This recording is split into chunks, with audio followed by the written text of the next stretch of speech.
ভারতের মুম্বাইয়ে বরবাদ সিনেমার শুটিংয়ে ব্যস্ত সময় পার করছেন সাকিব খান। সবকিছুই ঠিকঠাক চলছিল, এর মধ্যে ঘটে অঘটন। শুটিংয়ের ফ্লোরে একটি দরজায় আঘাত লেগে আহত হন সাকিব খান। চোখের ঠিক উপরে এই আঘাত লাগে বলে জানান পরিচালক মেহেদী হাসান।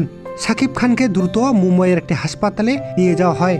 এরপর সেখানে সিটি স্ক্যান করানো হয়। চিকিৎসক জানান আপাতত ভয়ের কোনো কারণ নেই, তবে ব্যথানাশক ওষুধ দেওয়া হয়েছে। মুম্বাইয়ের ইলোরা স্টুডিওতে চলছে বরবাদ সিনেমার শুটিং। ছবির পরিচালক গতকাল শুক্রবার রাতে এ তথ্য জানান। বৃহস্পতিবার বিকেলে ঘটনাটি ঘটে।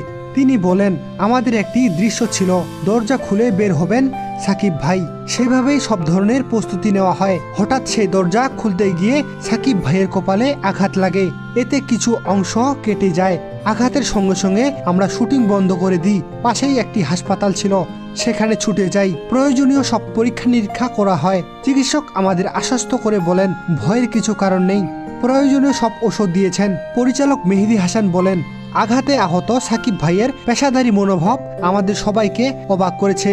তিনি বলেন, আমরা ট্রিটমেন্টের পর আবারও শুটিং হাউসে ফিরি। ওই দিনের মতো শুটিং বন্ধ করে রাখবো, যাতে সাকিব ভাই বিশ্রাম নিতে পারেন। কিন্তু তিনি আমাদের অবাক করে দিয়ে বলেছেন, চলো শুটিং করে ফেলি। সন্ধ্যায় ফেরার পর সেদিন রাতে 12টা পর্যন্ত আমরা শুটিং করি। পরের দিন আবারও পূর্ব পরিকল্পনা মতো আমাদের শুটিং হয়েছে। বরবাদ সিনেমার শুটিংয়ে অংশ নিতে গত 22শে অক্টোবর মুম্বাইয়ের উদ্দেশ্যে ঢাকা ছাড়েন সাকিব খান।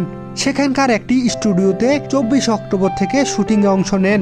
10 নভেম্বর পর্যন্ত শুটিংয়ের কথা থাকলেও গতকাল পরিচালক জানান 16 নভেম্বর পর্যন্ত শুটিং হবে।